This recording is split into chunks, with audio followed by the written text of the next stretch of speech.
तो देखें बच्चों, पिछली लेक्चर में हम लोगों ने क्या किया था कि कंजर्वेटिव और नॉन कंजर्वेटिव फोर्सेस समझ लिया था ना, और ये भी बता दिया था gravitational force is a conservative force. मेरे ख्याल से डिफरेंस में कोई दिक्कत नहीं है, आपको समझ में आता है।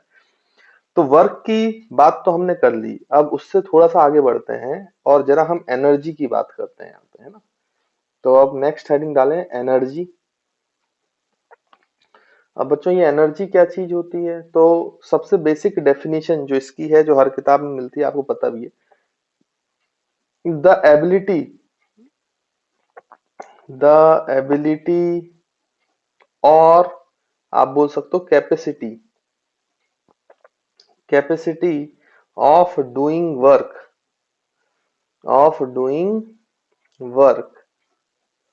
Work is called as energy. उसी को हम बच्चों क्या बोलते हैं, एनर्जी बोलते हैं। मतलब आप ऐसा समझो कि कोई भी बॉडी अगर वर्क करने की काबिलियत रखती है, तो वो वर्क इसलिए कर पाती है कि हम बोलेंगे कि उसमें एनर्जी है। बिना एनर्जी के कोई भी बॉडी कोई वर्क नहीं कर सकती। बेसिक डेफिनेशन क्लियर है मेरे ख्याल से। तो एबिलिटी और कैपेसिटी ऑफ डूइंग वर्क, जैसे मान लीजिए एग्जांपल से मैं आपको समझाता हूं। तो यहाँ पे अगर हम देखें तो मान लो कि बच्चों एक ऐसे बाइक बाइक है ना, बाइक है, बाइक जा रही है ना, मोटरसाइकिल पे चल रहा है। तो यहाँ पे मान लीजिए छोटा सा एक कंकड़ आ जाए, तो ये बाइक जो है अगर इसके ऊपर से पास हो जाए, तो ये कंकड़ के पास रफ्तार आ जाएगी। रफ्तार आएगी मतलब इसका वेलोसिटी आ गया। वेलोसिटी आ गया मतलब इसका डिस्प्लेसमेंट हुआ। तो और बाइक ने इस पे फोर्स लगाया होगा, क्योंकि बाइक के पास भी वेलोसिटी थी। तो जैसे ये कंकड़ से टकराया तो कंकड़ जो है वो डिस्प्लेस हो गया। जो स्टोन है वो डिस्प्लेस हो गया, उस पे फोर्स लगा, मतलब स्टोन पे इस बाइक ने वर्क किया। तो इस बाइक ने अगर इस स्टोन पे वर्क किया है, तो इसका मतलब इस बाइक के पास क्या है, एनर्जी। अब इस बाइक के पास एनर्जी आई कहां से, ये सवाल उठता है। क्योंकि इसके पास रफ्तार है, इसलिए इसके पास एनर्जी थी और ये फोर्स लगा सकता था और किसी को डिस्प्लेस करा सकता था। तो इसके पास एनर्जी इसके मोशन की वजह से थी। अगर सोचो ये बाइक खड़ी होती, तो फिर कोई एनर्जी नहीं थी, पत्थर पे कोई फोर्स नहीं लगा पाती, और उस पर नहीं लगा पाती तो वो डिस्प्लेस नहीं हो पाता, डिस्प्लेस नहीं हो पाता तो फिर उस पे वर्क होता नहीं। तो यहाँ पे बाइक के पास, बाइक इसलिए वर्क कर पा रहा है क्योंकि इसके पास एक मोशन है। मोशन के कारण इस पे जो एनर्जी है, तो हम बोलेंगे कि इसके पास काइनेटिक एनर्जी है। मतलब कोई भी पार्टिकल अगर एनर्जी पोजेस कर रहा है, वो कार्य कर सकता है, और वो मोशन की वजह से एनर्जी पोजेस कर रहा है। कोई पार्टिकल मोशन की वजह से किसी पे भी फोर्स लगा सकता है, भाई धक्का दे सकता है और उसको डिस्प्लेस करा सकता है, तो उस पर वर्क कर सकता है। तो मोशन की वजह से जो एनर्जी उस पे है, उसको हम बोलते हैं काइनेटिक एनर्जी। फिर दूसरे टाइप की भी एक एनर्जी है बच्चों यहाँ पर। जैसे मैं आपसे बोलूं कि मान लीजिए कि आपने यहाँ पे स्प्रिंग लगाया बच्चों। इस स्प्रिंग को क्या किया कि इस ब्लॉक को ऐसे रखा, इस स्प्रिंग की नेचुरल लेंथ ये थी। तो आपने स्प्रिंग को कंप्रेस कर दिया और यहां से मान लो रिलीज कर दिया, तो ये जो स्प्रिंग है इस ब्लॉक के ऊपर फोर्स लगाएगी और ये ब्लॉक का डिस्प्लेसमेंट भी होगा। मतलब ये स्प्रिंग इस ब्लॉक पे वर्क कर सकती है। तो ये वर्क कैसे कर पाई बच्चों, यहाँ पे work is not equal to zero. तो ये वर्क क्यों कर पाई स्प्रिंग, यानी स्प्रिंग के पास कोई तो एनर्जी है। भाई जिस जो भी चीज वर्क कर पाती है, हमने क्या डिफाइन किया कि उसके पास एक क्वांटिटी होती है, तभी वो वर्क कर सकती है, जिसको हम एनर्जी बोलते हैं। अच्छा, जब स्प्रिंग अपनी नेचुरल लेंथ में होती, तो फिर वो वर्क नहीं कर पाती, फिर वो डिस्प्लेसमेंट नहीं करती, क्योंकि नेचुरल लेंथ में हमने पढ़ा है फोर्स जो है स्प्रिंग का वो जीरो होता है बच्चों। तो आपने इसको कंप्रेस करके छोड़ दिया, मतलब इसके कॉन्फ़िगरेशन को चेंज किया। पहले नेचुरल लेंथ इतनी थी, अब आपने उसकी लेंथ को कम कर दिया, तो इसका कॉन्फ़िगरेशन चेंज किया बच्चों। अब ये कॉन्फ़िगरेशन चेंज करने की वजह से इसमें एक इनविजिबल एनर्जी है। ये विजिबल एनर्जी हमें दिखाई नहीं देती। मोशन वाली एनर्जी तो समझ में आती है बच्चों को, लेकिन ये जो एनर्जी है, इसके कॉन्फ़िगरेशन चेंज करने की वजह से जो एनर्जी इसमें स्टोर हुई है, जो बाद में ये वर्क कर पा रहा है जिसके कारण इस ब्लॉक पर, वो हमें दिखाई नहीं दी। लेकिन जब आपने इसको ऐसे अंदर की तरफ खिसकाया, तो इसमें वो एनर्जी आ गई थी, इसलिए वो फिर ब्लॉक पर क्या कर रहा है, फोर्स लगा पा रहा है और उसको वर्क करा पा रहा है। तो वो जो इनविजिबल एनर्जी है, जो हमें दिखाई नहीं दी, जो कॉन्फ़िगरेशन चेंज करने से आई, इसको बोलते हैं बच्चों इलास्टिक पोटेंशियल एनर्जी। इसको बोलते हैं इलास्टिक पोटेंशियल एनर्जी। मतलब पोटेंशियल एनर्जी का एक टाइप है जो कॉन्फ़िगरेशन चेंज करने से आता है। भले ही हमने जब इसको कंप्रेस किया तो हमें वो एनर्जी दिखाई नहीं दी, लेकिन इसमें एनर्जी स्टोर हो चुकी थी, जिसके कारण ये अब वर्क कर पा रहा है। तो कॉन्फ़िगरेशन चेंज करने से भी बच्चों क्या होता है, उसमें एनर्जी आ जाती है जिसके कारण वो किसी भी दूसरी चीज पे वर्क कर पाता है, उसको हम बोलते हैं इलास्टिक पोटेंशियल एनर्जी। और एग्जांपल लूं मैं इलास्टिक पोटेंशियल एनर्जी का, तो आपने देखा होगा भाई धनुष, जैसे तीर धनुष होता है ना बच्चों, यहाँ पे एक स्ट्रिंग लगी रहती है। अब आप सोचो जब आप इसको कॉन्फ़िगरेशन चेंज करोगे, मतलब इस रोप को ऐसे खींचते हो, इसमें ऐसे एरो लगा देते हो आप, है ना बच्चों, इस तरीके से एरो लगा देते हो, और इस स्ट्रिंग को आपको खींचना पड़ता है, मतलब आप कॉन्फ़िगरेशन चेंज करते हो, इसमें भी कॉन्फ़िगरेशन चेंज कर रहे हो। और फिर जब आप छोड़ते हो तो इस एरो के पास वेलोसिटी आ जाती है, मतलब ये फोर्स लगा और इसने इस तीर को छोड़ दिया तो इसके पास रफ्तार आ गई, मतलब काइनेटिक एनर्जी आई। तो एरो को काइनेटिक एनर्जी मिली कहां से? ये जो आपने स्ट्रिंग का कॉन्फ़िगरेशन चेंज किया है, इसके पास पोटेंशियल एनर्जी स्टोर हो गई है, जो कि फिर कन्वर्ट हो रहा है, इस पे वर्क करके वो कन्वर्ट कर रहा है काइनेटिक एनर्जी। तो वर्क आप ऐसा भी समझ सकते हो कि वर्क जो है वो एनर्जी को कन्वर्ट करने का काम करता है। तो ये एनर्जी जो है वो वर्क कर रहा है, पोटेंशियल एनर्जी थी इसके पास, इसको भी इलास्टिक पोटेंशियल एनर्जी बोलेंगे, और फिर ये काइनेटिक एनर्जी में कन्वर्ट हो रहा है। तो ये क्यों हो पा रहा है? क्योंकि जैसे ही आपने कॉन्फ़िगरेशन चेंज किया तो इसमें इलास्टिक पोटेंशियल एनर्जी स्टोर हो गई थी, और वही फिर वर्क कर रही है, और फिर दूसरे पार्टिकल को एनर्जी को ट्रांसफर किया जा रहा है, तो उसके पास काइनेटिक एनर्जी आ रही है। आई होप आपको थोड़ा सा फंडामेंटल्स क्लियर होगा। और अगर हम बात करें तो पोजीशन चेंज करने की वजह से भी एनर्जी आती है बच्चों। जैसे फॉर एग्जांपल मैं आपसे बोलूं कि भाई ये ग्राउंड सरफेस है, आप एक ब्लॉक को ऐसे नीचे से ऊपर ले जाओ एच हाइट पे, और फिर इसको छोड़ दो तो ये नीचे आ जाएगा, नीचे गिर जाएगा।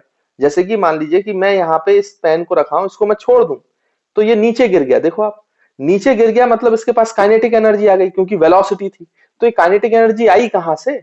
तो हुआ क्या कि जब मैंने इसको ऊपर उठाया तो इसकी पोजीशन चेंज कर दी with respect to earth surface. जब मैं पोजीशन चेंज कर रहा हूं तो इसमें एक इनविजिबल एनर्जी स्टोर हो गई है जो हमें दिखाई नहीं दे रही, लेकिन वो है, क्योंकि जैसी मैं छोड़ रहा हूं तो वो काइनेटिक एनर्जी में कन्वर्ट हो रही है।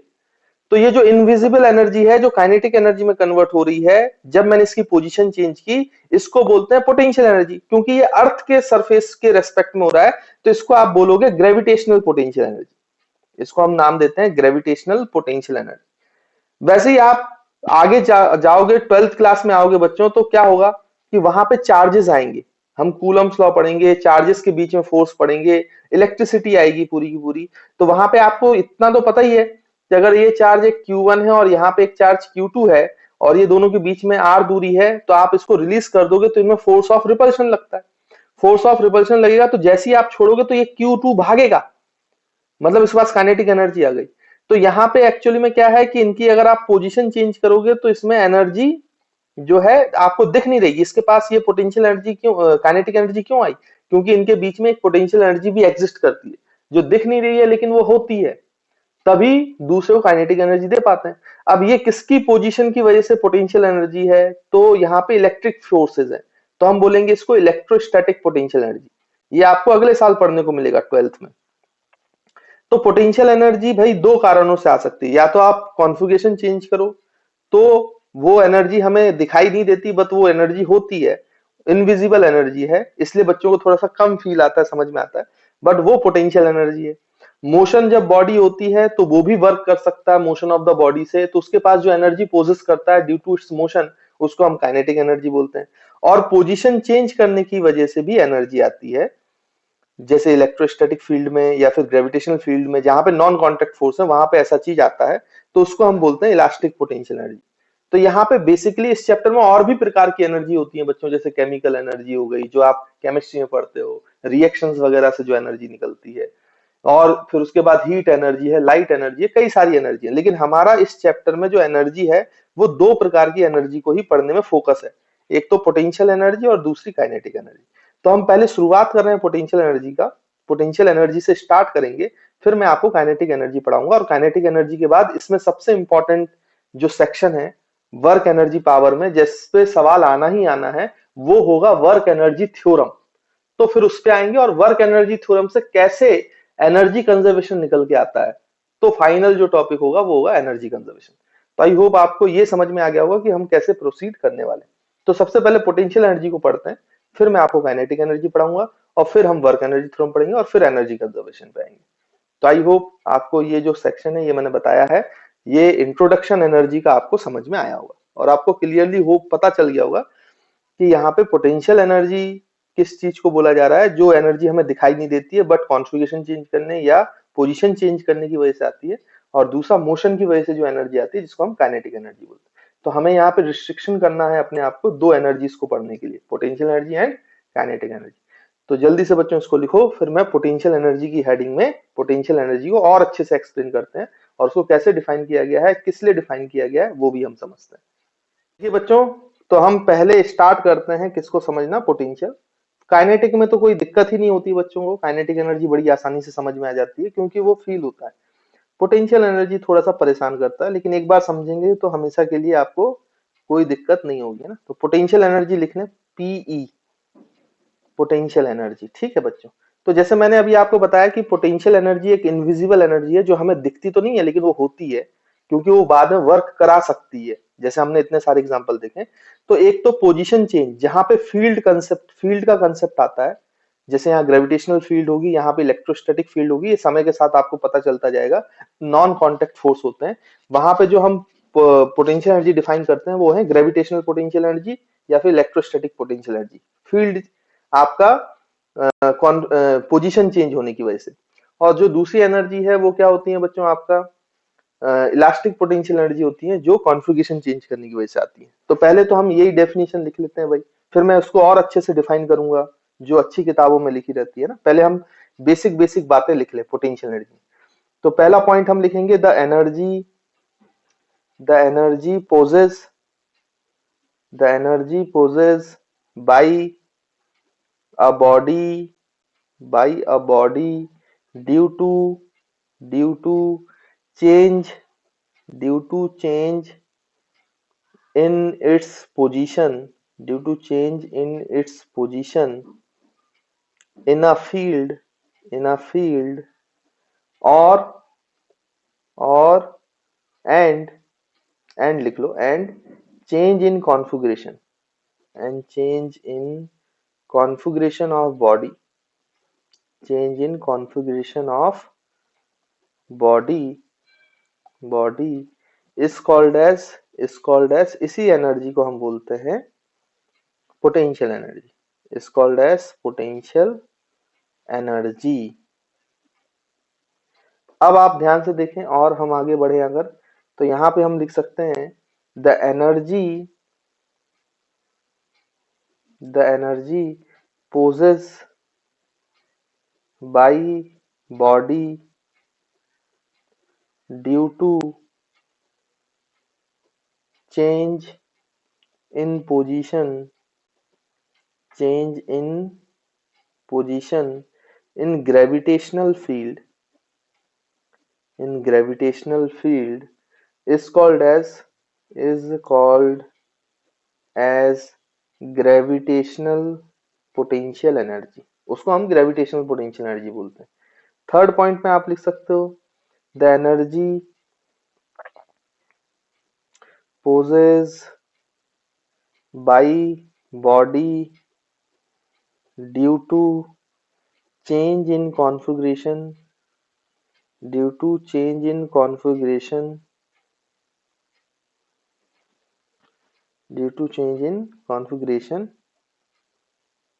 of body is called as elastic potential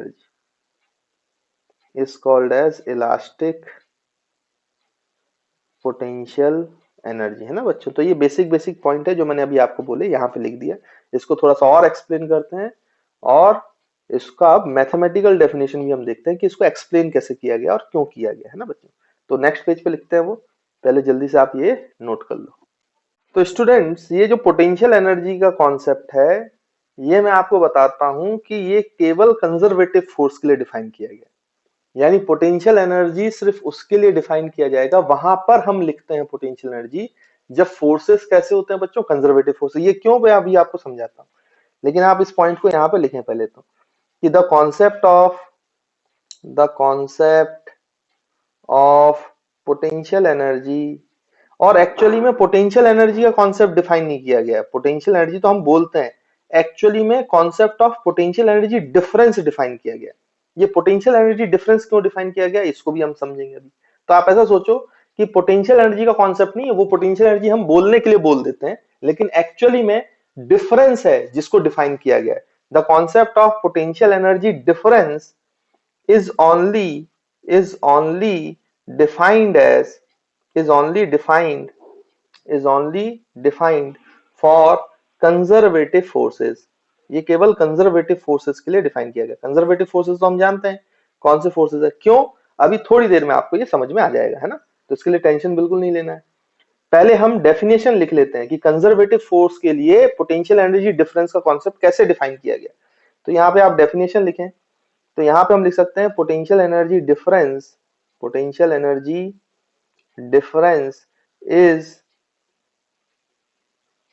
is defined as the negative of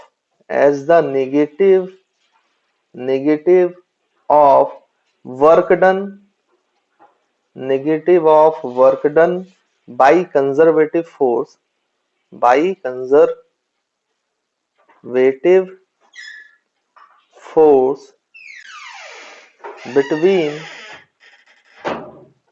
between initial and final position। तो इनिशियल और फाइनल पोजीशन के बीच में जो पोटेंशियल एनर्जी डिफरेंस है उसको हमेशा negative of work done by conservative force ऐसे define किया गया। क्यों, मैं आपको अब इसको एक्सप्लेन करता हूं, और कंजर्वेटिव फोर्सेस के लिए ही क्यों, ये हम समझने की कोशिश करते हैं। तो देखो बच्चों, जब मैंने आपको कंजर्वेटिव फोर्स बताया था तो यहाँ पे समझे कि मान लीजिए कि ये इनिशियल पोजीशन ए है और यहाँ कहीं फाइनल पोजीशन बी है। तो मैंने आपको बताया था कि अगर कंजर्वेटिव फोर्स एक्ट कर रहे हैं तो आप फर्स्ट पाथ से चले जाओ, सेकंड पाथ से चले जाओ, या कोई भी थर्ड पाथ से चले जाओ, तो हमेशा जो work done by conservative force है वो तो सेम रहेगा। Work done by conservative force path पे डिपेंड नहीं करता ना, यानी कि work done by conservative force through path 1, work done by conservative force through path 2 और work done by conservative force through path 3, तो ये सब तो सेम होंगे, क्योंकि work done of conservative force between the 2 points initial and final position is independent of path. आप path पे कैसे भी चलो, उससे क्या लेना देना, उससे कोई फर्क पड़ता ही नहीं है, ये मैंने आपको बताया था।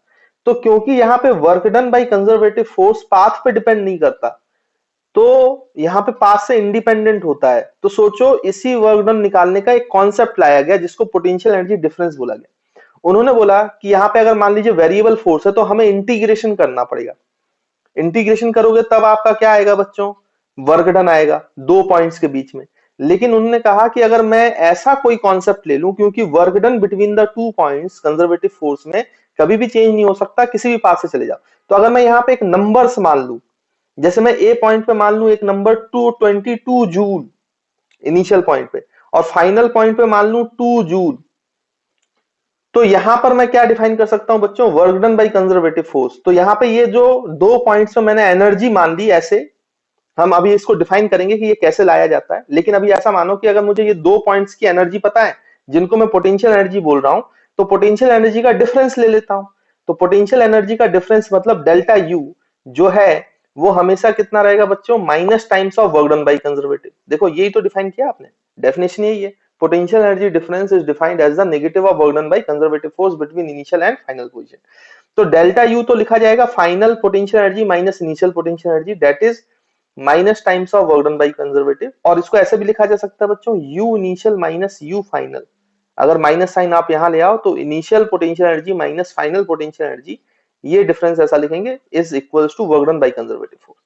तो आप ऐसे याद रख सकते हो। अब देखो, अगर ये वेरिएबल फोर्स है तो आपको इंटीग्रेशन करना पड़ता इस वर्क डन को सॉल्व करने पे। लेकिन अगर मुझे पोटेंशियल एनर्जीज पता है, अभी ये कैसे आएंगी ये तो हम देखेंगे अभी, लेकिन मुझे पोटेंशियल एनर्जी 2 पॉइंट्स से पता है, तो मैं उनका डिफरेंस निकाल सकता हूं बहुत आसानी से। तो मेरा work done by conservative force directly आ जाएगा, मुझे कोई इंटीग्रेशन करने की जरूरत नहीं है। तो मैं लिखूंगा U initial minus U final. Initial potential energy मेरे को ए पॉइंट पे पता है, मतलब ये U A minus U B लिखना पड़ेगा, क्योंकि हम ए से बी जा रहे हैं, किसी भी पाथ से जा रहे हैं कोई फर्क पड़ता ही नहीं है, क्योंकि इनके बीच का डिफरेंस कभी भी चेंज होने वाला नहीं है, क्योंकि वर्क डन बाय कंजर्वेटिव कभी भी चेंज नहीं होता। तो 22 माइनस 2 तो हम डायरेक्टली लिख लेंगे 20 जूल। अब सोचो मैं आपको फोर्स की इक्वेशन दे देता, फिर आपको डिस्प्लेसमेंट 2 पॉइंट्स के कोऑर्डिनेट देता, तो आपने देखा हमने कई सारे सवाल किए तो इंटीग्रेशन से सॉल्व होते थे, वो लंबे लंबे चले जाते थे। लेकिन पोटेंशियल एनर्जी अगर मुझे पता है 2 पॉइंट्स पे, तो उनके बीच का डिफरेंस जो है वो वर्क डन बाई कंजर्वेटिव है, तो ये डिफरेंस तो कभी भी चेंज नहीं होगा। हाँ, अगर आप सोचें तो यहाँ पे किसी पॉइंट पे पोटेंशियल एनर्जी मान लीजिए कि कितना है बच्चों, 50 जूल है इनिशियल में, तो डिफरेंस हमेशा 20 है, तो बी की पोटेंशियल एनर्जी जो हो जाएगी डेफिनेशन के अकॉर्डिंग वो 30 जूल हो जाएगी। लेकिन 50 माइनस 30 डिफरेंस कभी भी चेंज नहीं होगा, क्योंकि वर्क डन बाई कंजर्वेटिव इस पाथ पे कभी भी डिपेंड ही नहीं करता है। तो हम ऐसे दो एनर्जीज के पॉइंट, ऐसे दो जो आर्बिट्ररी नंबर्स हैं उनको चूज कर सकते हैं, क्योंकि work done is independent of path, तो उनका डिफरेंस हमेशा कांस्टेंट है। इसलिए पोटेंशियल एनर्जी डिफाइन नहीं की जाती बच्चों, क्या डिफाइन की जाती है, पोटेंशियल एनर्जी डिफरेंस। क्योंकि पोटेंशियल एनर्जी डिफरेंस जो है वो किसी भी चीज के साथ चेंज नहीं होगा, क्योंकि वो work done by conservative force है, इसलिए इसको केवल कंजर्वेटिव फोर्स के लिए डिफाइन किया गया, नॉन कंजर्वेटिव फोर्स के लिए डिफाइन नहीं किया गया। क्योंकि सोचो, अगर आप नॉन कंजर्वेटिव फोर्स के लिए डिफाइन कर दो इसको, जैसे मान लीजिए फ्रिक्शन का अगर आप पोटेंशियल एनर्जी डिफाइन कर देते, तो जब आप इस रास्ते से जाते तो वर्क डन अलग होता, W1 मान लो ये होता 20 जूल, और अगर इस रास्ते से जाते तो ये वर्क डन अलग होता, ये सेकंड पाथ से मान लो वर्क डन होता 40 जूल, क्योंकि फ्रिक्शन के कारण जो वर्क डन है, वर्क डन बाई फ्रिक्शन, वो पाथ डिपेंडेंट होता है ना, नॉन कंजर्वेटिव फोर्स है। फ्रिक्शन कैसा है बच्चों, नॉन कंजर्वेटिव फोर्स।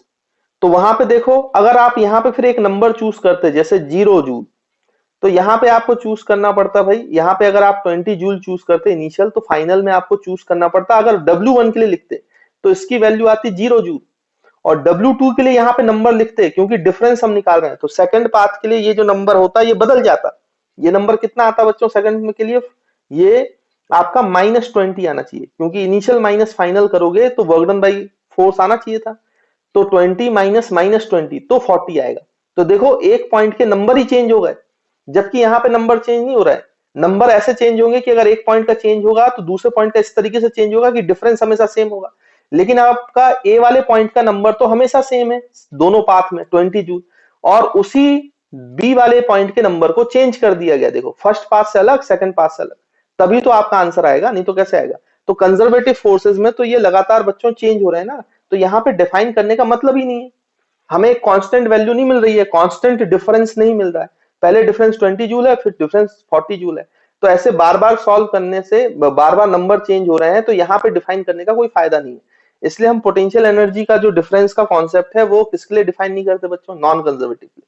हम केवल किसके लिए डिफाइन करते हैं, कंजर्वेटिव फोर्सेस के लिए, क्योंकि इसमें पाथ से इंडिपेंडेंट है, तो किसी भी पाथ पे चले जाओ, ए पॉइंट का अगर एक बार नंबर फिक्स हो गया तो बी पॉइंट का भी फिक्स हो जाएगा, क्योंकि इनके बीच का डिफरेंस जो है हमेशा कांस्टेंट होता है। ये जो नंबर्स हैं इन्हीं को क्या बोलते हैं बच्चों, पोटेंशियल एनर्जी। ये नंबर्स कैसे आते हैं जो पोटेंशियल एनर्जी हम बोल रहे हैं, तो जैसे आप ध्यान से देखो, तो हम अगर ग्रेविटेशनल फोर्स की बात करें बच्चों, तो ग्रेविटेशनल फोर्स के लिए ये डेफिनेशन हमारे पास है, work done by conservative force equals to delta U, या फिर U initial minus U final equals to work done by conservative. तो मान लीजिए कि एक ब्लॉक है आपका m मास का, उसको ए पॉइंट से आपको h हाइट पे ले जाना है, कहां तक ले जाना है बच्चों, बी पॉइंट तक। तो आप किसी भी रास्ते से ले जाओ, ये तो हम प्रूफ कर चुके हैं, इसके work done by conservative force change नहीं होता। तो आप देखो नीचे की तरफ क्या लग रहा है बच्चों, mg, तो अगर मैं यहाँ पे इनिशियल पोटेंशियल एनर्जी मान लू, वो नंबर मान लू ua, और मैं यहाँ पे वो नंबर मान लू ub, एक पोटेंशियल एनर्जी के नंबर्स में कंसीडर कर लेता हूं, यहाँ पे a पर ua और यहाँ पे ub, तो नीचे की तरफ क्या लग रहा है बच्चों, mg, और ऊपर की तरफ डिस्प्लेसमेंट है, तो work done by conservative force, work done by mg force जो है वो तो -mgh है। लेकिन पोटेंशियल एनर्जी के कॉन्सेप्ट से, डेफिनेशन से मैं क्या लिख सकता हूं कि जो work done by mg force है, कंजर्वेटिव फोर्स है, it is equals to u initial minus u final, u initial minus u final. तो इनिशियल पॉइंट है बच्चों a और फाइनल पॉइंट है जो है b, तो आप इसको ऐसे लिख सकते हो, ua minus ub is equals to, यहाँ पे आप देखो work done by mg force कितना है, -mgh, work done by conservative force या work done by mg force है -mgh, तो माइनस साइन इधर ले आओ तो ये -ua हो जाएगा, और ये प्लस ub हो जाएगा, इक्वल्स टू mgh हो जाएगा बच्चों। तो ये ua को उधर ले आओ, तो पोटेंशियल एनर्जी एट b कितना हो जाएगा बच्चों, mgh प्लस ua। तो हम ऐसे निकाल सकते हैं पोटेंशियल, इसको बोलते हैं ग्रेविटेशनल पोटेंशियल एनर्जी। लेकिन क्योंकि अब ये जो डिफरेंस है ये mgh के बराबर है हमेशा, तो मैं अगर आपसे बोलता हूं कि अगर बच्चों यहाँ पे आपने इसको फॉर्मूले को आसान करने के लिए, अब इस फॉर्मूले को आसान करने के लिए कि हमें आसानी से ये फॉर्मूला याद हो जाए, तो हमने एक रेफरेंस लेवल मानना चालू कर दिया। कि हम किसी एक पॉइंट पे नंबर को एज्यूम करेंगे, उसको रेफरेंस लेवल बोला जाएगा। तो यहाँ पे वो रेफरेंस लेवल लिया सरफेस सरफेस ऑफ अर्थ को, तो इसको हमने रेफरेंस लेवल मान लिया ताकि हम आसानी से पोटेंशियल एनर्जी को डिफाइन कर पाए। तो आसानी से पोटेंशियल एनर्जी को डिफाइन करने के लिए रेफरेंस मान लिया, और यहाँ पे पोटेंशियल एनर्जी जो है वो जीरो ले लिया। मतलब फॉर्मूला आसान करने के लिए, पोटेंशियल एनर्जी के फॉर्मूले को आसान करने के लिए हम किसी भी एक जगह पे रेफरेंस लेवल मान सकते हैं, और रेफरेंस लेवल पे एक नंबर ले सकते हैं जिसको हमने बोला जीरो। रेफरेंस लेवल पे जीरो की जगह आप कुछ भी मान सकते हो, आप 10 जूल भी मान सकते हो, 20 भी मान सकते हो, कोई भी नंबर मान सकते हो, लेकिन याद रहे कि वो जो नंबर है वो जीरो मानने से क्या फायदा होता है कि आपका फॉर्मूला आसान होता है। जैसे मैंने यहां पे जीरो माना, तो अगर मैं जीरो मान रहा हूं तो यू बी पर जो पोटेंशियल एनर्जी है वो कितनी लिखा जाएगा बच्चों, mgh। देखो आप यूए को जीरो कर दो तो ये mgh है। अब यहाँ पे डिफरेंस कितना है बच्चों, यूबी माइनस यूए का डिफरेंस है mgh माइनस जीरो, तो mgh मतलब पोटेंशियल एनर्जी। जब आपका रेफरेंस लेवल जीरो ले लिया है आपने सरफेस ऑफ द अर्थ पे, तो जो पोटेंशियल एनर्जी है किसी भी h हाइट पर, वो क्या है बच्चों, mgh। अब याद करो ये चीज आपने पढ़ी हुई है नाइन्थ क्लास में पोटेंशियल एनर्जी आपको पढ़ाई जाती है mgh, लेकिन वो ऐसे आती है, ये बात आपको समझना है। अब जैसे मैं अगर आपसे बोलूं कि आप अगर ऊपर गए हो तो आपकी जो पोटेंशियल एनर्जी है, अगर मैं इसको रेफरेंस लेवल मानूं, रेफरेंस लेवल से ऊपर जा रहे हो तो आपकी पोटेंशियल एनर्जी mgh। अगर सोचो मैं ऐसी रेफरेंस लेवल के नीचे आता, मतलब अर्थ के सरफेस में गड्ढा खोदता और नीचे आ जाता, h हाइट नीचे आ जाता, तो नीचे अगर मैं h हाइट आ जाता c पॉइंट पे मान लो, तो यहाँ पे कितनी पोटेंशियल एनर्जी होती, तो यहाँ पे c पर होती माइनस mgh। तो ऊपर जाने से प्लस mgh है, और नीचे h हाइट आ गए तो कितना हो जाएगा बच्चों, माइनस mgh। अब मैं आपको ये बता रहा हूं कि किसी भी पॉइंट का रेफरेंस जो है वो चेंज हो सकता है, बट दो पॉइंट्स के बीच की पोटेंशियल एनर्जी डिफरेंस कभी भी चेंज नहीं होती, क्योंकि work done by conservative force दो पॉइंट्स का हमेशा सेम होता है। देखो इसको भी समझो, यहां पे हम समझते हैं। तो ऐसा समझे बच्चों कि मान लीजिए कि एक ऐसे बिल्डिंग है, इस बिल्डिंग में एक फ्लोर और ये दूसरा फ्लोर, दो फ्लोर है, यहाँ पे तीन आदमी खड़े हैं, एक ए, यहाँ पे एक दूसरा आदमी खड़ा है जिसको बी बोला गया, और यहाँ पे एक तीसरा आदमी खड़ा है जिसको हमने सी बोला गया। तो हमने क्या बोला कि भाई, और ये हाइट ए से बी का फर्स्ट फ्लोर का हाइट h है, और बी से सी का सेकंड फ्लोर का हाइट भी h है, ऐसा मान लेते हैं। अब आपसे बोला गया कि भाई ए के नजरिए से, ए के रेस्पेक्ट में आप ए बी सी तीनों की पोटेंशियल एनर्जी बताओ। तो ए तो ग्राउंड पे ही खड़ा है, तो वो अपने लेवल को क्या मान लेगा बच्चों, रेफरेंस लेवल, मतलब जीरो पोटेंशियल एनर्जी। कोई और वैल्यू भी मान सकता है, लेकिन अगर आप जीरो मानोगे तो फॉर्मूला सबसे आसान होता है। तो यहाँ पे उसके लिए पोटेंशियल एनर्जी जीरो है, जबकि बी की पोटेंशियल एनर्जी h हाइट ऊपर दिखाई दे रहा है, तो बी की पोटेंशियल एनर्जी बोलेगा वो mgh, और सी क्योंकि उससे 2h हाइट ऊपर है तो वो बोलेगा 2mgh, मतलब mg 2h होता है, 2 बाहर आ जाएगा। ये किसके रेफरेंस लेवल से है बच्चों, ए के रेफरेंस फ्रेम से। अगर मैं बी के रेफरेंस फ्रेम से देखूं, तो बी अपनी सरफेस को, जो वो जहां खड़ा हुआ है फर्स्ट फ्लोर पे, वो उसको रेफरेंस मानेगा, बी अपने आप को रेफरेंस मानेगा। तो बी अपनी पोटेंशियल एनर्जी क्या मानेगा बच्चों, जीरो। तो बी ने अपना रेफरेंस लेवल मान लिया जीरो। अब सी की पोटेंशियल एनर्जी उसके हिसाब से क्या है बच्चों, mgh, क्योंकि h हाइट ऊपर है, और जबकि ए की पोटेंशियल एनर्जी बी के लिए कितना हो जाएगा बच्चों, माइनस mgh, क्योंकि वो h हाइट नीचे। जैसे मैंने अभी आपको बताया, अगर h हाइट ऊपर जा रहे हो रेफरेंस लेवल से, और रेफरेंस लेवल को जीरो मान रहे हो, तो प्लस mgh होगी, और नीचे आओगे तो माइनस mgh होगी।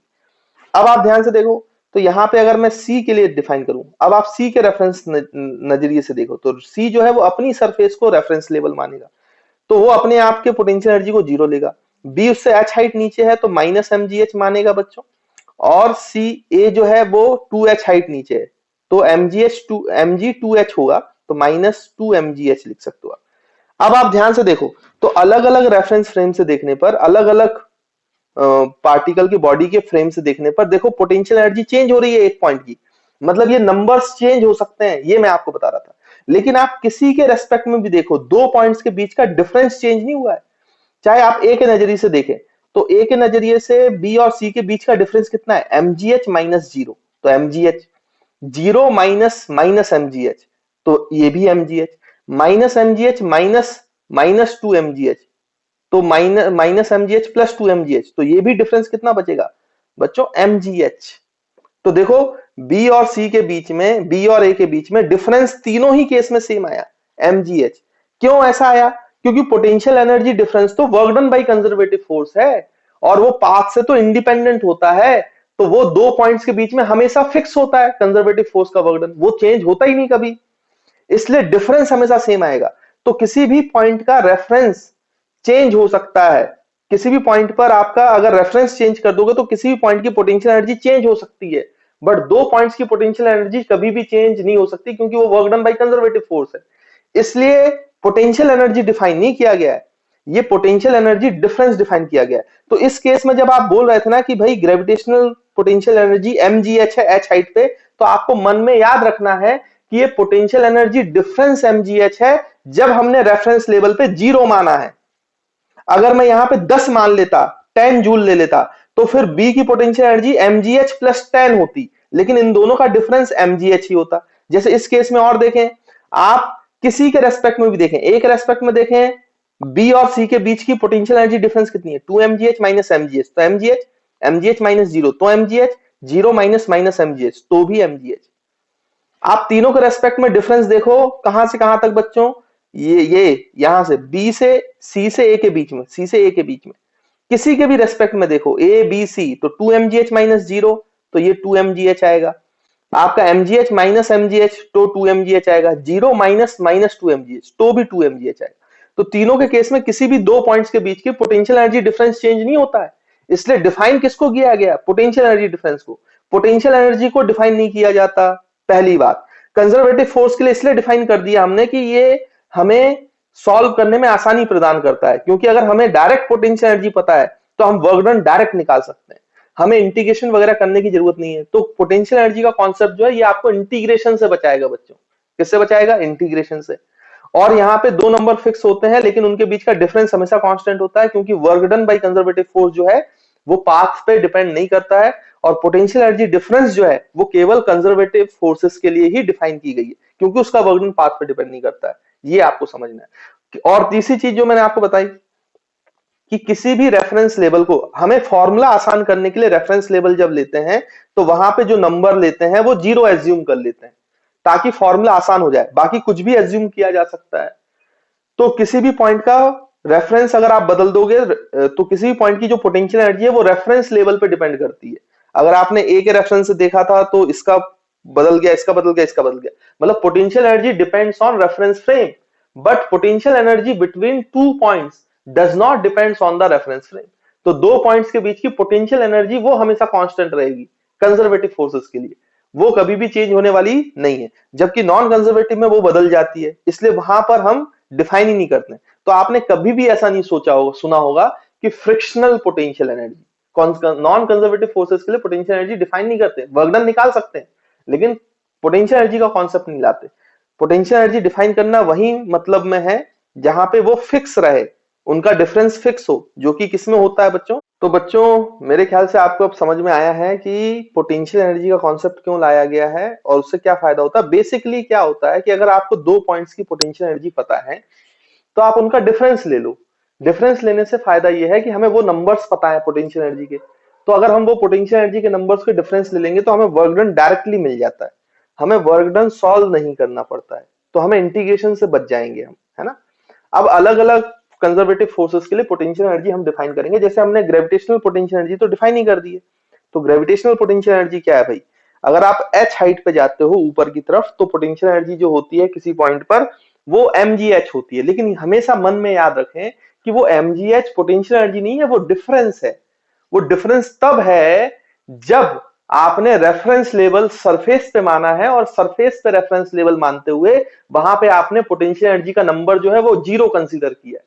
अगर आप कोई दूसरा नंबर कंसीडर करोगे तो potential energy change at a point, but difference हमेशा कांस्टेंट रहेगा। डिफरेंस दो पॉइंट्स के बीच का हमेशा कैसा रहता है बच्चों, कांस्टेंट रहेगा।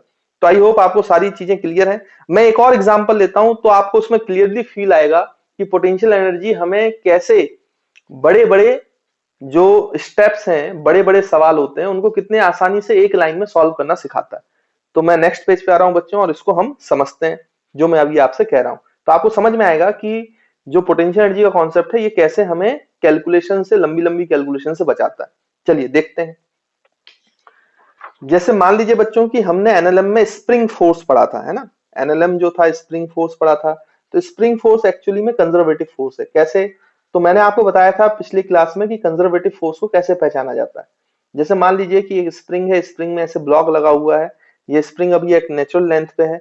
अगर मैं आपसे बोलूं कि इस स्प्रिंग को एक्सपांड कर दो, मतलब ये ब्लॉक जो है अगर ये 1 मीटर पे है, तो आप अगर इसको एक्स अपनी नेचुरल लेंथ से एक्स इलोंगेशन करते हो तो स्प्रिंग फोर्स ऐसे लगता है बच्चों पीछे की तरफ।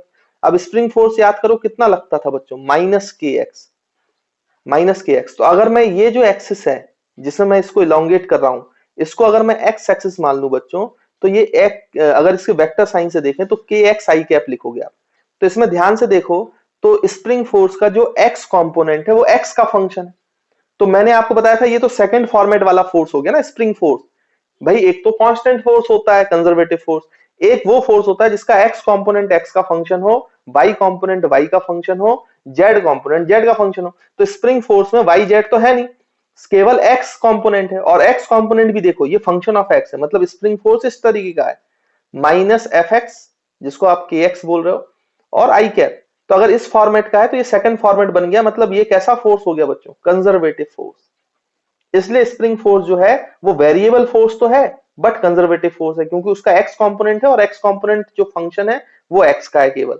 इसलिए इसमें आप जब इंटीग्रेशन करते हो तो आपको पाथ की जरूरत नहीं पड़ती है, और वर्क डन किसी भी पाथ से सेम आ जाता है ना। इसलिए कंजर्वेटिव फोर्सेज है, तो प्रूफ करने की कोई जरूरत नहीं है, ये हमें फोर्स की इक्वेशन देख के समझ में आता है कि कौन सा फोर्स कंजर्वेटिव है कौन सा नहीं है। मैंने आपको आइडेंटिफाई करना सिखाया ही हुआ है, तो उसमें कोई दिक्कत वाली बात मेरे ख्याल से है नहीं। अब आपसे ये बोला गया कि भाई इस ब्लॉक को 1 मीटर से लेके 2 मीटर तक ले जाया गया, मतलब ये इनिशियल पोजीशन है और इसको यहां से यहां तक ले जाया गया 2 मीटर तक, फाइनल पोजीशन बी तक। तो आपको बताना है work done bye spring force जो कि कंजर्वेटिव फोर्स है वो कितना होगा। अब आप इसको कैसे निकालेंगे बच्चों, अगर आपको निकालने को आ जाए, यही सवाल आ जाए, सवाल तो हम कर सकते हैं क्योंकि वर्क डन निकालना तो हमने सीखा है। तो अभी भूल जाओ कि आपको कोई भी पोटेंशियल एनर्जी का कॉन्सेप्ट पता है, अभी हमें पता ही नहीं कुछ। तो अगर इसको निकालना चाहो तो आप कैसे निकालोगे, क्योंकि मुझे पता है कि ये वेरिएबल फोर्स है, एक्स पे डिपेंड कर रहा है, तो जैसे जैसे डिस्टेंस चेंज होगी तो ये फोर्स भी चेंज होगा, तो मुझे इंटीग्रेशन से जाना पड़ेगा, ये तो हमें पता है बच्चों। तो हम क्या करेंगे, नेचुरल लेंथ से किसी भी एक्स पे जाके छोटा सा डिस्प्लेसमेंट कराएंगे, कितने का बच्चों, dx का। एक्स पे जाके छोटा सा डिस्प्लेसमेंट dx, तो dx का डिस्प्लेसमेंट आगे की तरफ। तो देखिए स्टूडेंट्स, यहाँ पर ये 1 मीटर से लेके 2 मीटर तक का हमें वर्क डन निकालना है स्प्रिंग फोर्स का। तो x पे जाके dx ले रहे हैं, क्योंकि ये कैसा फोर्स है बच्चों, वेरिएबल फोर्स है, कंजर्वेटिव है लेकिन वेरिएबल। तो सॉल्व करने के लिए इंटीग्रेशन तो चाहिए ही होगा, करना ही पड़ेगा।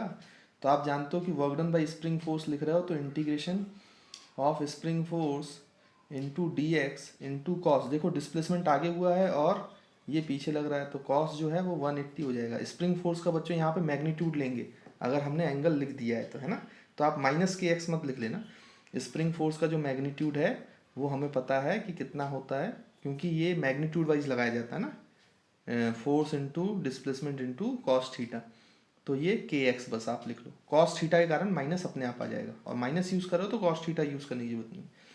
खैर हम तो आगे बढ़ते हैं। तो यहाँ पे देखिए बच्चों, इंटीग्रेशन स्प्रिंग फोर्स जो है वो के एक्स है इंटू डी एक्स है, कॉस थीटा है तो यहाँ माइनस लग जाएगा बच्चों, और यहाँ पे के जो है वो स्प्रिंग कांस्टेंट है तो माइनस के बाहर आ जाएगा। इंटीग्रेशन एक्स डी एक्स करना पड़ेगा, लिमिट कहाँ से कहाँ तक बच्चों, आपको एक्स की वैल्यू 1 से लेकर 2 तक ले जानी है, तो 1 से 2। तो हम यहाँ पे देखो माइनस के, ये आ जाएगा आपका एक्स स्क्वायर बाई 2, तो 2 बाहर ले लो बच्चों, और ये आ जाएगा आपका 1 से लेकर 2। तो यहाँ पे देखो माइनस के बाई 2, तो यहाँ पे ये हो जाएगा 2 का स्क्वायर, तो बच्चों ये 4, और माइनस 1 का स्क्वायर डेट इज 1, तो बच्चों ये आ जाएगा 4 माइनस 1 3, तो माइनस 3k/2 जूल। ये work done by spring force आया, कंजर्वेटिव फोर्स आया। अब देखो इसमें इतना इंटीग्रेशन करना पड़ा। अब मान लो कि यहाँ पे पोटेंशियल एनर्जी हमारी हेल्प कैसे करेगा। पोटेंशियल एनर्जी का कॉन्सेप्ट जो है बच्चों वो हमें इससे बचा लेगा, ये कैलकुलेशन नहीं करनी पड़ेगी इतनी लंबी। जैसे मैं आपको बोलता हूँ कि जो स्प्रिंग होती है बच्चों, उस स्प्रिंग का स्प्रिंग पोटेंशियल एनर्जी जो होती है, कंजर्वेटिव फोर्स इसलिए डिफाइन कर सकते हैं, तो जो उसकी नेचुरल लेंथ है हम उसको रेफरेंस मान रहे हैं, और वहाँ पे अगर आप पोटेंशियल एनर्जी 0 मानते हो रेफरेंस लेवल पे नेचुरल लेंथ पर, तो अगर आप उससे किसी भी x दूरी पे जाओगे तो वहाँ पर जो पोटेंशियल एनर्जी होगा उस पॉइंट पर x दूरी पर, जब रेफरेंस लेवल पे आपने 0 माना है, तो उसको हम लिखते हैं हाफ के एक्स स्क्वायर। अब ये कैसे आया, ये कैसे डिराइव होता है ये तो हम डिराइव करेंगे, बाद में मैं आपको समझा दूंगा, लिखवा दूंगा। लेकिन मान लो कि आपको पोटेंशियल एनर्जी किसी भी एक्स दूरी पे पता है नेचुरल लेंथ से कि हाफ के एक्स स्क्वायर होता है, तो इस वाले केस में तो हम direct work done by conservative force लिख सकते हैं, spring force that is U initial मतलब U A minus U B. तो ए पर पोटेंशियल एनर्जी तो नेचुरल लेंथ से ये कितनी दूरी पर है 1 मीटर, तो यहाँ पे एक्स की जगह 1 मीटर लिखोगे तो यू ए हो जाएगा हाफ के एक्स स्क्वायर मतलब 1 का square minus U B. B पर पोटेंशियल एनर्जी लिखो, आप इनिशियल से फाइनल जा रहे हो आप, है ना, तो बी पर आप लिखोगे तो बी पर पोटेंशियल एनर्जी नेचुरल लेंथ से कितनी दूरी है 2 मीटर, तो ये हो जाएगा हाफ के इंटू 2 का स्क्वायर। तो बच्चों ये हो जाएगा 4 k/2 और ये हो जाएगा 1 k/2, तो -4 k/2 1 k/2 तो -3 k/2। देखो डायरेक्ट आंसर, आपको कोई इंटीग्रेशन वगैरह करने की जरूरत नहीं है, जूल डायरेक्ट आंसर आ गया आपका, डायरेक्ट एक लाइन में आंसर। तो बच्चों यही फायदा होता है पोटेंशियल एनर्जी को डिफाइन करने का कंजर्वेटिव फोर्सेस के लिए, कि आपको बिना इंटीग्रेशन के बहुत आसानी से आंसर लिख सकते हो अगर आपको पोटेंशियल एनर्जी का कॉन्सेप्ट आता है। तो आप बिल्कुल घबराए नहीं पोटेंशियल एनर्जी से। पोटेंशियल एनर्जी का कॉन्सेप्ट इसलिए लाया गया है ताकि आप सवालों को आसानी से सॉल्व करने के लिए, ताकि आप कैलकुलेशन से बच पाएं, इंटीग्रेशन से बच पाएं। हालांकि बिना पोटेंशियल एनर्जी के कॉन्सेप्ट से भी आप सारे सवाल कर सकते हो, फिर वो लेंथी हो जाएंगे। और हम ये चैप्टर तो पढ़ रहे हैं सवालों को आसान करने के लिए, उनको टफ करने के लिए थोड़ा ना पढ़ रहे हैं, उनको आसान करने के लिए पढ़ रहे हैं। इसलिए हमें ये चीज़ें सीखनी चाहिए। तो इसमें 1 लाइन में आंसर आ जाता है, और ऐसा आप कई बार महसूस करेंगे कि ये बड़ी बड़ी कैलकुलेशन से हमें बचा लेगी। इसलिए पोटेंशियल एनर्जी जो है वो आपका जो वर्क है या आपकी जो मेहनत है या आपकी जो कैलकुलेशन है वो बहुत रिड्यूस कर देती है। तो ये फायदा होता है किसको पढ़ने का बच्चों, पोटेंशियल एनर्जी को पढ़ने का। तो आई होप आपको पोटेंशियल एनर्जी का कॉन्सेप्ट जो है वो अच्छे से समझ में आया होगा। हमने इसको कैसे डिफाइन किया है ये भी अच्छे से समझ में आया होगा। पोटेंशियल एनर्जी जो है वो तीनों हो सकती है बच्चों, पॉजिटिव भी हो सकती है, नेगेटिव भी हो सकती है और जीरो भी हो सकती है। रेफरेंस लेवल से आप कैसे जा रहे हो ये इस बात पे डिपेंड करता है। जैसे ग्रेविटेशन में अभी देखा पोटेंशियल एनर्जी नेगेटिव भी थी, रेफरेंस लेवल जहां माना उसको जीरो माना। तो जीरो मानने का कॉन्सेप्ट क्या है कि फॉर्मूला आसान हो जाता है बच्चों। बाकी जीरो की जगह आप कोई नंबर भी मान सकते थे, जैसे मैंने आपको बताया कि 2 नंबर आप ले लोगे तो उनका डिफरेंस हमेशा कांस्टेंट रहता है। लेकिन जब जीरो मानने से फॉर्मूला आसान होता है, इसलिए हम एक रेफरेंस लेवल चूज करते हैं जिस पे जीरो मान लेते हैं। तो फिर किसी पॉइंट पे पोटेंशियल एनर्जी लिखते हैं, लेकिन वो एक्चुअली में डिफरेंस है। तो मन में ये याद रखना है कि रेफरेंस लेवल पे आपने जीरो माना था।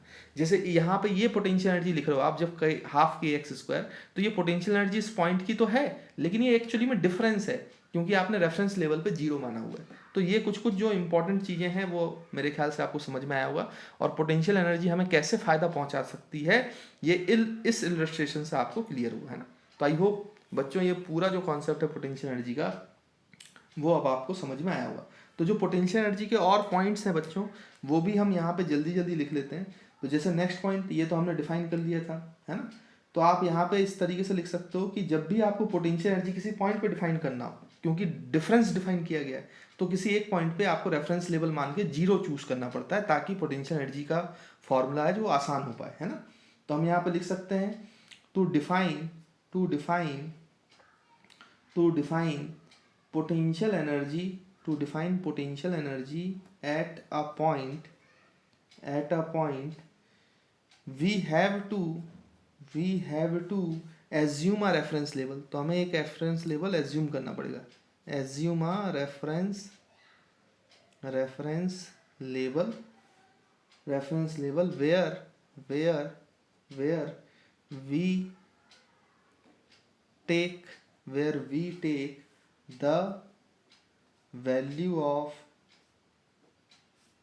the value of potential energy as zero generally, है ना। बाकी कुछ भी माना जा सकता है, जीरो मानने का फायदा मैंने आपको बताया कि क्या होता है ना। फिर उसके बाद आप सेकंड पॉइंट लिख सकते हो potential energy can be positive, negative और जीरो। तो पोटेंशियल एनर्जी जीरो भी हो सकती है, नेगेटिव भी हो सकती है, पॉजिटिव भी हो सकती है। हमने अभी देखा भी है उसको, है ना, ग्रेविटेशनल पोटेंशियल एनर्जी केस में। और अगर हम बात करें तो बच्चों ये जो पोटेंशियल एनर्जी है, जैसे मैंने आपको बताया था potential energy at a point depends on reference level. वो रेफरेंस लेवल पे डिपेंड करता है, रेफरेंस बदलेगा तो पोटेंशियल एनर्जी बदल जाएगी। Potential energy at a reference level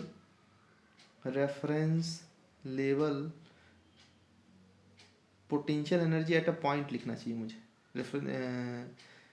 potential energy at a point depends on depends on reference level या reference frame, but the potential energy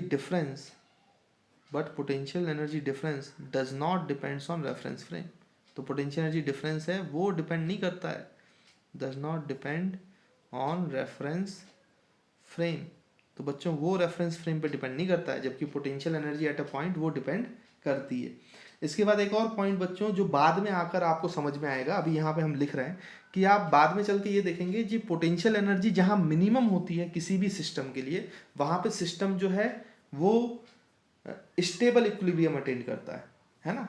अभी स्टेबल, अनस्टेबल या फिर आप न्यूट्रल, तो इक्विलिब्रियम हम समझाएंगे जहाँ पे नेट फोर्स जीरो है, आगे चल के आपको समझ में आएगा। आप ऐसा समझो कि सबसे ज़्यादा स्टेबिलिटी जो है सिस्टम की वो वहाँ पे होती है जिस केस में पोटेंशियल एनर्जी सिस्टम का मिनिमम होता है। अभी लिख लें, इसको आगे चलकर बहुत अच्छे से हम एक्सप्लेन करेंगे, समझेंगे। तो टाइप्स ऑफ इक्विलिब्रियम में आएगा ये, है ना। अभी तो आप इतना लिख लें बच्चों, सिर्फ पॉइंट बस लिख लें, है ना। इसके बारे में ज़्यादा भी ना सोचें, हम समय के साथ इसको सीखेंगे। तो एवरी पार्टिकल हैव स्टेबिलिटी, तो उसमें स्टेबिलिटी रहती है। Every particle have stability at, कब स्टेबिलिटी आती है उसमें, एट मिनिमम पोटेंशियल एनर्जी, जब वो अपनी मिनिमम पोटेंशियल एनर्जी पे होता है। यानी हर सिस्टम जो है वो मिनिमम पोटेंशियल एनर्जी पे रहना चाहता है ना, आराम करना चाहता है, मिनिमम पोटेंशियल एनर्जी पे रहना चाहता है, अपने पास ज़्यादा एनर्जी नहीं चाहता है ना, तो रेस्ट करता है वो, तो स्टेबिलिटी तभी आती है ना। तो ये समय के साथ आगे चलकर हम सीखेंगे भी, इस चीज़ को बहुत अच्छे से एक्सप्लेन भी किया जाएगा ना, तो आप उसके लिए बिल्कुल भी टेंशन ना लें। उसके बाद नेक्स्ट पॉइंट में बच्चों आप ये लिख लो कि आगे चलकर कई केसेस में आपको ये भी समझ में आएगा कि जब पोटेंशियल एनर्जी नेगेटिव आएगी या फिर जहाँ पे जो फोर्सेस है वो अट्रैक्टिव होंगे, तो वहाँ पे जब आप पोटेंशियल एनर्जी निकालोगे तो आप देखोगे वो पोटेंशियल एनर्जी नेगेटिव आती है। जबकि जो आपकी पोटेंशियल एनर्जी है बच्चों, अगर रिपल्सिव फोर्सेस होंगे तो वहाँ पे पोटेंशियल एनर्जी जो है वो पॉजिटिव आती है। ये आगे चल के भी आप समझोगे, है ना, आगे चल के हम कई जगहों पे, तो कुछ पॉइंट्स मैं ऐसे लिखवा रहा हूँ जो आपको समय के साथ समझ में आएगा पोटेंशियल एनर्जी के साथ। लेकिन अभी यहाँ पे क्योंकि पूरे पोटेंशियल एनर्जी के पॉइंट्स लिखना है, इसलिए मैं यहाँ पे लिखवा देता हूँ, तो समय के साथ आपको चीज़ें समझ में आती रहेंगी। अभी आप लिख लें और इतना याद रखें कि if potential energy is negative then forces are attractive, तो फोर्सेस होंगे वो अट्रैक्टिव फोर्स होते हैं। अट्रैक्टिव फोर्स के केस में पोटेंशियल एनर्जी जो है वो नेगेटिव आती है, अट्रैक्टिव इन नेचर। और लिख लो एंड वाइस वर्सा, तो अगर आपके जो बच्चों पोटेंशियल एनर्जी पॉजिटिव है तो जो फोर्सेस होंगे वो रिपल्सिव फोर्स होंगे, है ना। तो ये समय के साथ आपको आएगा समझ में। हालांकि इसका अगर एक एग्जांपल देखें तो अगर आपने स्ट्रक्चर ऑफ एटम पढ़ा है बच्चों, तो आपने पोटेंशियल एनर्जी निकाली होगी किसके बीच में, इलेक्ट्रॉन और इलेक्ट्रॉन की एनर्जी लेवल्स आप निकालते हो ना, तो उसमें आपने जरूर क्या निकाला होगा बच्चों, ग्राउंड एनर्जी लेवल पे निकाला होगा। तो वहाँ पे इलेक्ट्रॉन होता है और न्यूक्लियस होता है, तो न्यूक्लियस और इलेक्ट्रॉन के बीच में कैसा फोर्स लगता है बच्चों, अट्रैक्टिव। तो आपने वहाँ पे अगर एनर्जी निकाला हो, बाइंडिंग एनर्जी या फिर पोटेंशियल एनर्जी दोनों के बीच में, तो वो नेगेटिव आती थी। जैसे ग्राउंड के रेस्पेक्ट में अगर हाइड्रोजन एटम की बात करें तो -13.6 जूल होती थी, माइनस होता था, माइनस, अगर आपको याद है स्ट्रक्चर ऑफ एटम में तो आपने देखा होगा, क्योंकि न्यूक्लियस और उसके बीच में अट्रैक्टिव फोर्स होता है, तो जो पोटेंशियल एनर्जी होती है वो नेगेटिव आती है ना। हालांकि ये समय के साथ और अच्छे से आपको चीज़ें समझ में आ जाएंगी। तो अभी तो इतना याद रखो, पोटेंशियल एनर्जी नेगेटिव मतलब attractive forces, potential energy positive मतलब रिपल्सिव फोर्सेस। तो पोटेंशियल एनर्जी किसी पॉइंट पे डिफाइन करना है तो रेफरेंस लेवल पे 0 ले लेना चाहिए, है ना। तो आई होप आपको ये पूरे पॉइंट्स पोटेंशियल एनर्जी के, concept of potential energy clear होगा, और समय के साथ इसमें और भी चीज़ें आपको समझ में आती जाएंगी धीरे धीरे, है ना बच्चों। तो अभी जितने पॉइंट्स हमने लिखवाए हैं वो आपको बस याद रखने। देखिए बच्चों, यहाँ पर एक छोटा सा पॉइंट और नोट कर लें आप। जैसे हमने बताया कि किसी भी सरफेस में जैसे कंजर्वेटिव फोर्स है, आप उसको ए पॉइंट से एच हाइट ऊपर बी पॉइंट तक ले गए, तो ऐसे आप ले जा रहे हो ए से बी तक। तो हमने बोला कि कंजर्वेटिव फोर्स अगर यहाँ पे पोटेंशियल एनर्जी इनिशियल ए है और यहाँ पे बी है, तो initial potential energy minus final potential energy is equals to work done by conservative, या फिर work done by conservative force हमने क्या डिफाइन किया है बच्चों, माइनस डेल्टा यू, क्योंकि डेल्टा यू तो फाइनल माइनस इनिशियल होता है ना, तो एक एक्स्ट्रा माइनस साइन यहाँ पे लगाना पड़ेगा। अब जब ये डिफाइन किया गया है तो यहाँ पर एक चीज और है बच्चों, अगर आपका mg फोर्स नीचे लग रहा है तो इसको ले जाने के लिए आपने एक्सटर्नल फोर्स जो है वो ऊपर लगाया हुआ, एक्सटर्नल फोर्स ऊपर लगाया हुआ, और एक्सटर्नल फोर्स ऊपर लगाया होगा और इसको स्लोली स्लोली बहुत धीरे धीरे आप ऊपर ले जा रहे हो, स्लोली स्लोली, है ना, स्लोली स्लोली बहुत धीरे धीरे ऊपर ले जा रहे हो, मतलब इसको एक्सेलेरेशन नहीं दे रहे हो, इसमें एक्सेलेरेशन जीरो है। तो जो आपका एक्सटर्नल फोर्स है वो लगभग लगभग किसके बराबर आप लगा रहे हो, एम जी, एम जी से थोड़ा सा ज़्यादा, ताकि आप इसको ऊपर ले जा पाओ। क्यों हम बहुत स्लोली स्लोली ऊपर ले जा रहे हैं, ऊपर एकदम से क्यों नहीं ले जा रहे हैं, क्योंकि आप बहुत ज़्यादा फोर्स दे दोगे ना बच्चों, तो यहाँ पर पोटेंशियल एनर्जी के साथ काइनेटिक एनर्जी भी आ जाएगी, और हम अभी किसका कैलकुलेशन कर रहे हैं, पोटेंशियल एनर्जी का। तो हम नहीं चाहते कि इस ब्लॉक में काइनेटिक एनर्जी आए, इसलिए बड़ी स्लोली स्लोली स्लोली स्लोली हम क्या ले जा रहे हैं, इसको ऊपर ले जा रहे हैं। तो जो भी वर्क डन होगा एक्सटर्नल फोर्स का, जैसे इस पेन को मैं बच्चों बहुत धीरे धीरे धीरे धीरे धीरे धीरे ऊपर ला रहा हूँ, इसको एक्सलेट नहीं करा रहा हूँ, तो जो मैं वर्क डन कर रहा हूँ, जो एक्सटर्नल वर्क डन कर रहा है, वही इस पेन पे बच्चों पोजीशन चेंज होने की वजह से स्टोर हो गया है, और in the form of energy store हो गया है, जो हमें दिखाई नहीं दे रहा है, उसी को हम क्या बोल रहे हैं, पोटेंशियल एनर्जी। तो ये जो एक्सटर्नल फोर्स वर्क कर रहा है, वही बी पॉइंट पे जाके क्या कर जाता है बच्चों, स्टोर हो जाता है, तब आप इसको छोड़ते हो तो नीचे गिरता है और फिर ये वर्क कर सकता है, तो इसके पास एनर्जी आ जाती है जो इनविजिबल एनर्जी है। लेकिन आप ध्यान से देखो तो एक्सटर्नल फोर्स का वर्क डन जो है वो कंजर्वेटिव फोर्स के अपोजिट है, क्योंकि उसकी डायरेक्शन उल्टी है, इसकी डायरेक्शन के हिसाब से इसका वर्कडन नेगेटिव है, एक्सटर्नल फोर्स की डायरेक्शन के हिसाब से डिस्प्लेसमेंट भी वही हो रहा है, तो इसका वर्कडन कैसा है, पॉजिटिव। तो पॉजिटिव वर्कडन है, इसलिए तो वो स्टोर हो गया इन द फॉर्म ऑफ क्या बच्चों, आपका पोटेंशियल एनर्जी, है ना। तो हम यहाँ पे देख सकते हैं कि वर्कडन बाई कंजर्वेटिव तो माइनस डेल्टा यू है, लेकिन work done by conservative also return as minus times of work done by external force.